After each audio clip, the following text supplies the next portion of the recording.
Well, thank you, Peter, very much, and I'm delighted to be joining all of you here today. And I've always benefited through my entire career of low expectations, and so that's my only regrets with Peter's introduction there is these, some terrific insights into some of the issues facing. I have to say that I'm blessed that I have such a great organization and staff that are doing terrific work in advancing the interest of the broader chemical industry. And I did, being introduced as a member of Congress, at one time, my mom was very proud of that, and she's no longer very proud of it. I can say, though, with some distinction, that when I left Congress in '04, we did have approval ratings were in double digits. The signal that you have now today. I also had the great benefit of being in the right place at the right time for a lot of turning points in my professional career. And I have a great friendship with Keynote, not so much for the company, but Craig's predecessor, Bob Wood, was chair of the ACC board, was responsible for hiring me. So I have a real bond with Craig and the ongoing team there at Chemtura. But when I came on board in 2008, one of the things you do in the association business, you spend a lot of time going around talking to the leaders of the industry, the members of your board of directors. And in my tour in that effort and talking with the CEOs that are on our board, I can say without exception, none of them were talking about making major new investments in chemical manufacturing in the United States. We were coming off a decade, really, where we saw a decline in the U.S. competitiveness in chemical manufacturing, which really contributed to almost a 20% reduction in the U.S. chemical manufacturing workforce. And the prospects didn't look too great for a lot of the industry leaders. And I think all of you today would acknowledge and are quite aware of the dramatic turn of events. Because if I go out and meet with those industry leaders representing those same companies today, almost without exception, each and every one of them are talking about making major new investments in chemical manufacturing in the United States. And it's because of one reason, shale gas. In fact, I guess it was 2 years ago, and I know Craig and you and Roger and a few others were at our annual meeting that we were holding in Colorado. We had about 500 people that were in the audience, and I gave a toast to shale gas. And as I tell you, can almost see tears in people's eyes, from the, acknowledging the benefits that shale gas were providing to their interests. And so there's a clear message that I have as a leader of the American Chemistry Council, is that there's no other sector in the United States that is better positioned to capitalize on the increased supplies of natural gas that we have in the United States. And really, if you really look at the fundamental mission of the American Chemistry Council, we make no apologies for it. We're an advocacy organization. Our business and our responsibility is to be the premier organization representing the business of chemistry at all levels of government, to ensure that we can advance regulations and laws that allow our companies to deliver bottom line value to their shareholders.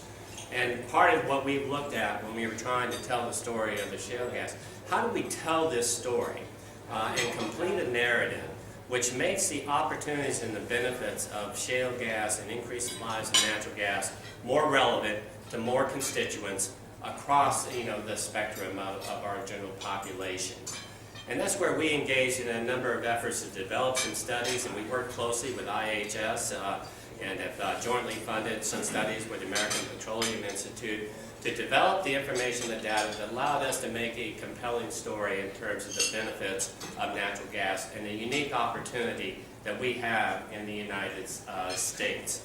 And it's really, if you look, we really focused on the economic benefits, and why we felt a little bit motivated to do this is that we were a little bit concerned early on when you saw the development of the production of natural gas from shale formations, is that some of the entities on the production side of it were doing a reasonably good job in responding to some of the public concerns and environmental and health issues, but maybe not quite as well as we'd hoped. And what they were also not necessarily doing very well is that they were telling the story pretty well in terms of the economic benefits from the well, from taking the natural gas out of the well to the well head. But if you really wanted to generate the broader public support, you had to complete the narrative in terms of what happens to that natural gas when you take it from the wellhead and you take it through the chemical industry, when you sell it to our customers, and it ends up in so many different consumer products that people use every day. And the other thing I think we kind of thought, that was important too, was to make sure that we also talked about the environmental benefits of natural gas. Because it was kind of interesting, if you go back into a few years ago when they were talking about doing cap and trade in the United States, you had a lot of the environmental community that thought natural gas was a terrific alternative to some other fossil fuels and coal. They kind of looked at it as a transition fuel. But what's happened is since we've now been able to demonstrate that we have such a large supply of natural gas, the NRDC, National Resources Defense Council, and a lot of others are now becoming opponents of natural gas production, because their idea was a transition was maybe a period of 5 to 10 years and not 50 to 100 or maybe 150 years. And so it was important that, again, that we have the industry and throughout the value chain well positioned with the facts and information to ensure that we could tell a compelling message in terms of the economic benefits that are going to be generated across the economy. And part of it is our job too at ACC is how do you dumb this thing down so policymakers can understand it. And being a member of Congress is that there's very few folks there that are chemical engineers.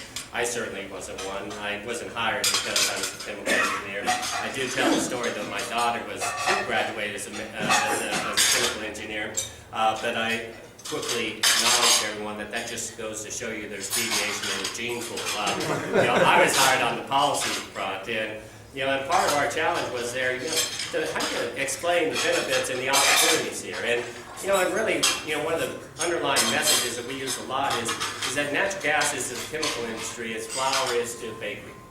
And some of my former colleagues in Congress, heads will start bobbing up and down there. Okay, we get that.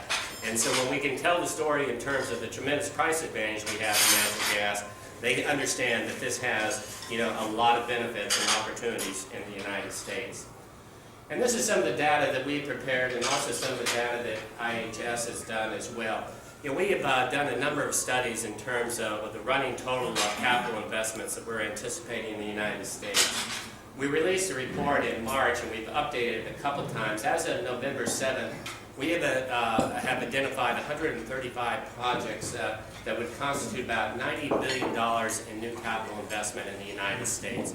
And that was before last week's announcement of the Odebrecht-Braskem cracker in West Virginia. That is probably at least another $3 billion investment that you would see as well. And so it's just a dramatic increase in terms of the capital investment that we're seeing in the United States. And the other thing that's also, and this last figure is one that we use in order to try to develop more support from some members of Congress that have not necessarily been the strongest champions of manufacturing in general or the chemical industry in general. And we, when we can point to the fact that of this 90 to now maybe it's $100 billion, that well over half of it is coming in from foreign direct investment.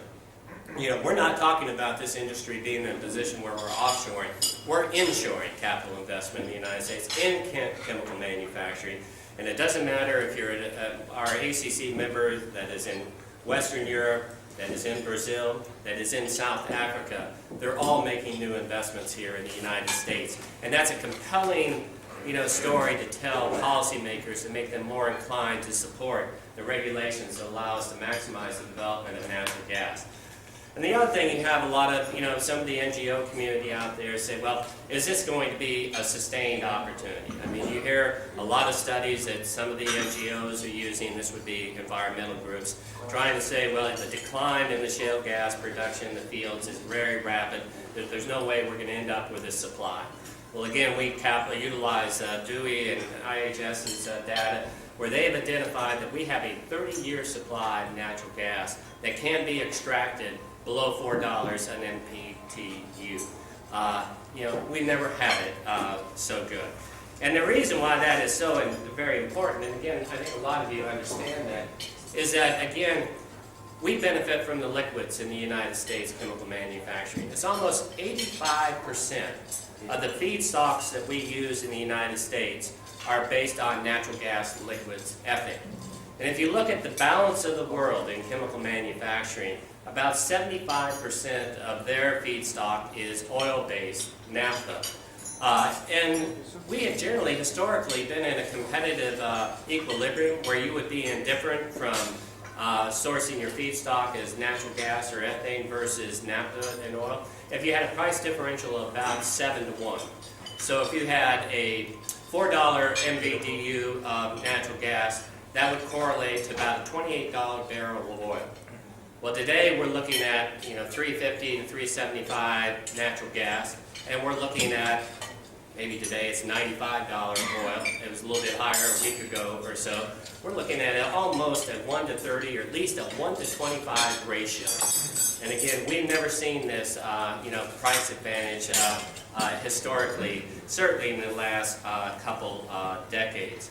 And the other thing that I think, and this again is an IHS data here, this is what is kind of important. This is the ethane here. And what IHS has determined is that ethane supplies are going to quadruple by 2025. And this has a lot of ramifications in some of the public policies we're looking at and being considered now. There is a little bit of division in our industry and whether or not the federal government should be more engaged in restricting the exportation of natural gas. But when you look at the fact that we have the potential in terms of natural gas liquids of an increase of 4-fold by the year 2025, it's hard to see how the chemical industry and other users of natural gas liquid, are going to be positioned to absorb all those liquids that are out there. And so what we have adopted a policy at the American Chemistry Council, and part of this is predicated on the fact that we are the country's leading export industry. About 12 cents of every dollar of exports out of the United States is chemical, is that we need to be consistent in supporting the exports of our products as well as LNG that is consistent with existing laws. And we think that we have the confidence that we have the supply here that's going to ensure that the United States chemical industry is going to have a sustained competitive advantage for a significant period of time. And in fact, Jim Gallagher, one of our board members and officers at ACC, was quoted the other day. He's the president and CEO of LyondellBasell. Someone asked him at a public forum whether or not he thought that the price of natural gas should go up or down. And he actually stated that he thought it should go up just a little bit, and that was in the interest of the chemical industry, because if you don't have people drilling more natural gas wells, you don't have the liquids available for our industry. And he was concerned that you could see a modest increase in the natural gas prices that will ensure increased drilling of natural gas, not having those well rigs diverted from natural gas to oil, that will ensure that we would have the liquids that our industry needs to really capitalize on this opportunity. Now this is, again, is one of the charts we use and slides we use for a lot of our visits with members of Congress and also state legislatures, just again to really kind of demonstrate, what happens from the natural gas when we strip off the ethane, that we run it through a cracker and we make the ethylene, and it goes into all these different products. And again, just the price advantage that we have today. If you look at ethylene prices today, it's about $400 a ton in the U.S. In Europe, it's about $1,000 a ton. And in Japan, it's about $1,200 a ton. A tremendous competitive advantage. And what we also try to make the case to policymakers is that when the U.S. chemical industry is in such a strong competitive position globally, is that it does build the foundation for a renaissance in manufacturing broadly in the United States, because we sell our chemicals throughout the entire value chain. And when we are more competitive, it ensures that the auto industry and the manufacturers of tires, which we now have 3 new tire manufacturing plants that are being built in the United States. No one would have dreamed that would have happened, again, 5 years ago. And almost without exception, in each and every one of these sectors, you see additional investment in the United States. One of the ones I really like to cite was an article was in the Wall Street Journal well, it's been a few months ago now, but it was about an Indian manufacturing of textiles, a lot I think it is, that was making a decision to site a textile manufacturing in the United States. Part of it was because access of raw materials and cotton. Being a former cotton farmer, I thought that was a good thing. But it was predominantly because of energy prices. They decided that they were interested in making this major investment in the United States in textile manufacturing because the price of energy in the United States is now 1/4 of what they could source it in India. And again, when you can start making the case to policymakers that it's not just the chemical industry, but the textile industry, the auto industry, the tire industry that is benefiting because of our increased supplies of energy broadly, but natural gas in particular, it allows us to be in a very make a very compelling argument to getting the regulations right to ensure that we're responsibly meeting environmental and health issues, but ensuring that we can maximize the production of our natural gas here in the United States. And this is another study that we did because it's also kind of interesting to look at how you think they're going to see the staging of this investment.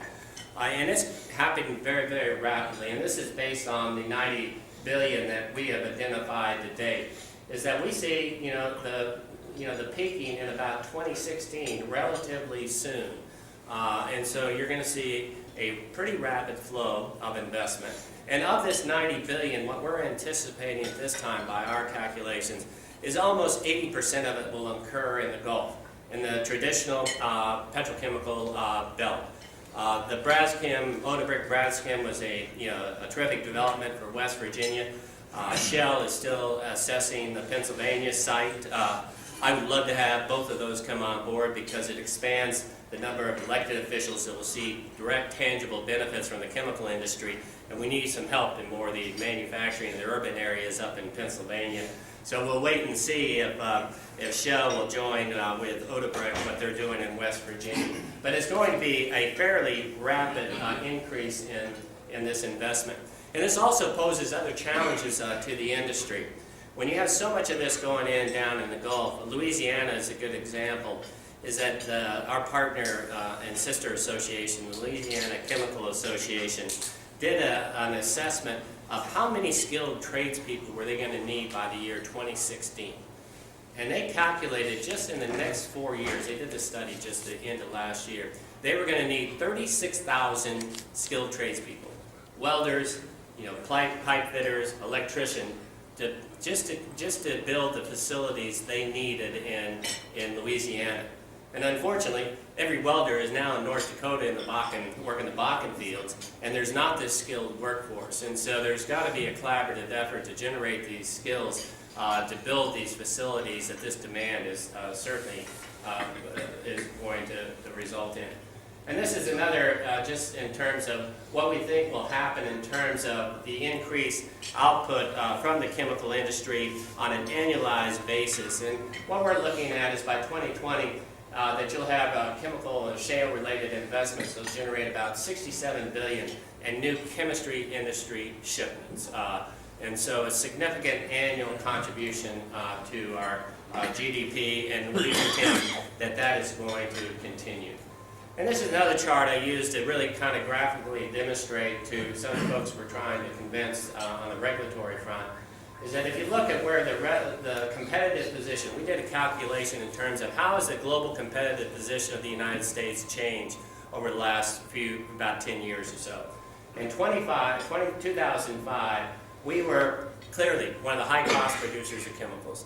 And that's why you were seeing such a flood of investment that was leaving the United States, going to the Middle East, going to Asia, and actually a lot of plants, facilities being closed in the United States. Because of shale gas and the price of its impact on natural gas, we are now among the lowest cost producers of chemicals. Maybe the Middle East is the only one that's maybe a little lower cost.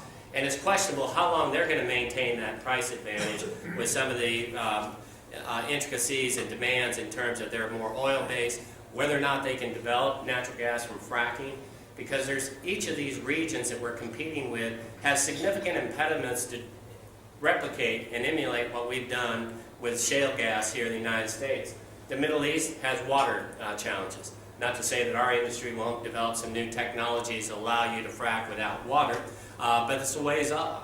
You can look in China, is that China doesn't necessarily have the infrastructure in place now to to immediately be competitive with us, but they're doing a lot of investments to develop that expertise that they can then use to frack natural gas in China.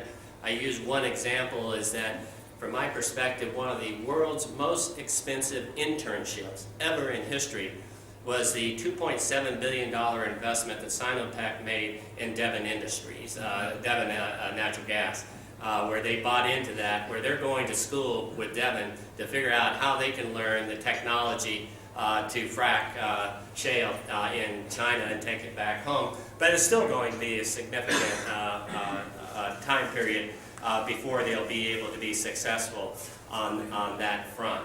And then Western Europe, I mean, if you look at their land use policies, their, the fact that their mineral rights, how they're held, they have significant impediments to their ability to develop whatever shale deposits that they might have, as well as both in China and Western Europe. There's some geological impediments to their ability to really capitalize the way that we have here in the United States. So what does this mean in terms of when we're looking at, and again, this is IHS data that they've developed, and this is what we're so excited about in the United States. Because this period right here, where you go basically, this is the 2008, you go back 10 years, we were seeing a lot of volatility here, and this is where we lost a lot of our investment in new manufacturing in the United States. But here, where we are right now, we were almost equivalent about 30 million metric tons of basic chemicals and plastics in the year about 2010. When we're looking out to the year 2020, and our assessments replicate what IHS is doing, we're looking at North American chemicals and plastic production will almost double, while Western Europe's will fall by about a third. It's a tremendous divergence in the fortunes of the chemical industry between the U.S. and what you see in Western Europe. And their leaders also acknowledge this. You have Antonio Tajani, who's the European Industry Commissioner. If you read his quote, when people choose whether to invest in Europe or the U.S., what they think about most is the cost of energy, and the loss of competitiveness is frightening. And one of our members in Total, people think that access to shale gas in Europe will produce the same effect as in the United States, and it's not true. And you got the Prime Minister from Britain, David Cameron, that's also acknowledging that Western Europe, is in jeopardy of losing a global competitiveness to the U.S. that could be sustained for a significant period of time. And that's why you see a lot of the European-based companies, BASF, one of our great members at ACC, has made $5.7 billion in new investments in chemical manufacturing in the United States in the last 3 or 4 years. I stopped in Philadelphia last night where Solvay was having their 150th anniversary acknowledgement. Solvay has just made a little over $1 billion investment in the United States. And the story goes on and on, is that you're seeing, again, a significant flow of capital that's coming into the United States to take advantage of what we clearly think will be a sustained competitive advantage. And this is some of the data that we, API and a group of us, jointly funded a project by IHS. And this, again, is what we're trying to use to make sure that we can demonstrate the tangible benefits to almost every family in the United States.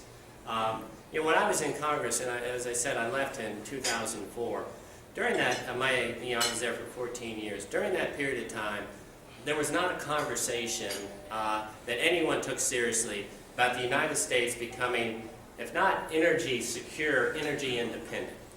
No one even dreamed that that was going to be a possibility. And again, we now certainly have the capability, if you partner with our other countries to the north and the south, with Canada and Mexico, North America clearly has the opportunity to be energy independent. And even just with the United States, when we take this and boil down to the household benefits that are being derived from the increased supplies of natural gas primarily, but other oil. I mean, we became now, our oil production in the United States has now just recently exceeded our imports. We've determined, and this is IHS has determined, that a household income will recognize benefits that would total $3,500 a household by 2025 because of unconventional industry. Today, they're already receiving about $1,200 annually.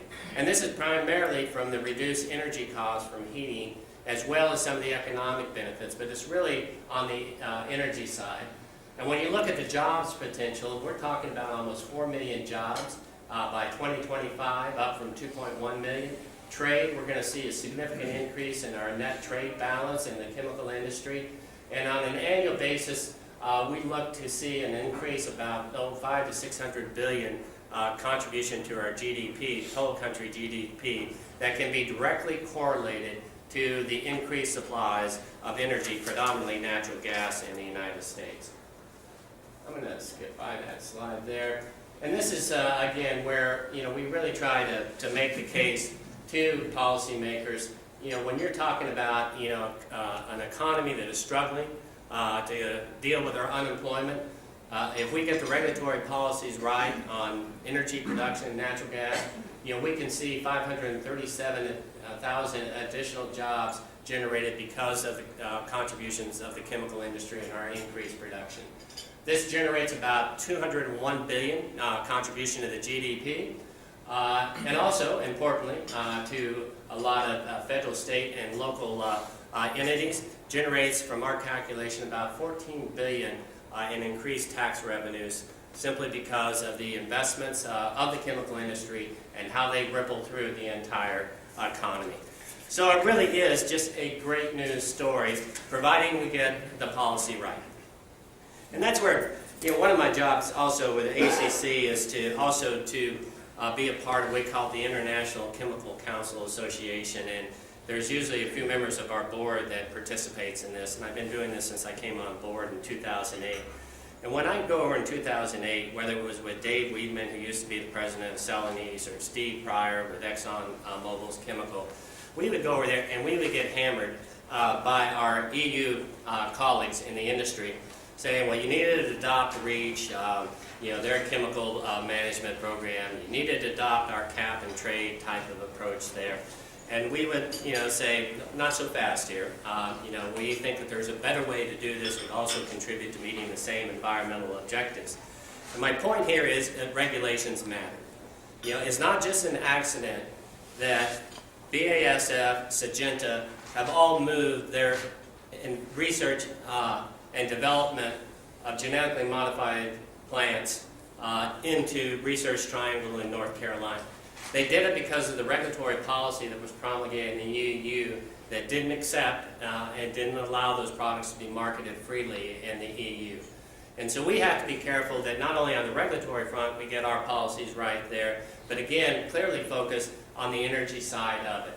And the comprehensive energy policy is something that has to be the foundation of it. It doesn't matter if you're worried about, if you're worried about the vulnerability of exporting too much natural gas, the best insurance policy against that is to commit to a domestic energy policy that fully develops all of our domestic energy resources, be it oil, be it coal, be it natural gas, be it nuclear, be it even some of our alternatives. We like alternatives because we make the materials that go into solar cells, the composites that go into wind turbines, and the energy efficiency. You've got to do it all of the above. But you also have to ensure that we are, again, putting in those policies that are going to ensure that we maximize the production on both public and private lands. There's going to be a press conference the administration will probably have today, if not tomorrow, where they're going to tout the fact that I think they generated $14 billion in royalty revenues from public lands for natural gas and oil. And that's an increase of over $2 billion a year over year. But the fact of the matter is that the vast majority of the increase in energy production has been on private lands, and it's only been a marginal increase on the public lands because we haven't had the policies that allow, again, the responsible production there, and we need to continue to be focused on that. Because the the implications are significant. This is again from the IHS. If you don't see that increased production of natural gas, if you didn't see it from the unconventional sources, we would project, and IHS would project, that you'd only see a rate of growth that would be correlated to inflation, which would mean that we would see 290,000 of the jobs that we're projecting when we have the access to this natural gas that wouldn't be created. So it's a significant loss to the country and a $46 billion economic loss as well. So just in concluding is that, it's kind of interesting. I don't think that we've ever seen a time in, recent history when there's been such a divergence between some of our global competitors on policy. I was in Munich I guess about 3 weeks ago, and a lot of the industry leaders there are acutely aware of what is happening. Kurt Bach with BASF, when he's seen the German energy policy that is backing away from nuclear, that is requiring a transfer of cost from business utility use and even consumer utility use to fund alternatives and renewables, when they're importing coal from the U.S. into Germany to make up for the lost power that's being generated because they're backing away from nuclear, and when they're importing additional energy from other countries that are also sometimes coal-based, it doesn't make sense. And it also is contributing to their decline in competitiveness globally. When you see Spain and France, which are banning fracking, there's a lot of reasons for that. That sends a message to Total that do you want to invest in France, or do you want to look elsewhere? You might have greater certainty that you're going to capitalize on a competitively priced energy and feedstock that will allow you to be competitive globally. And so we have a wonderful opportunity in the United States that is playing out right as we talk today. And collectively, I think we are positioned well in terms of ensuring that we have the regulatory construct that appropriately responds to the environmental and health issues, still allowing us to maximize the production. We need to make sure we have tax policies that don't adversely impede the flow of investment capital into the development of these facilities. But I'm actually reasonably confident now that we've reached a tipping point where we're not vulnerable to state and federal regulations that would significantly impede our ability to develop natural gas, which is clearly is the foundation for the enhanced competitiveness that is just going to pay such dividends not only to our industry but to the entire U.S. economy. So thank you for your attention and opportunity to share some thoughts with you. And Peter, I'll turn it back over to you.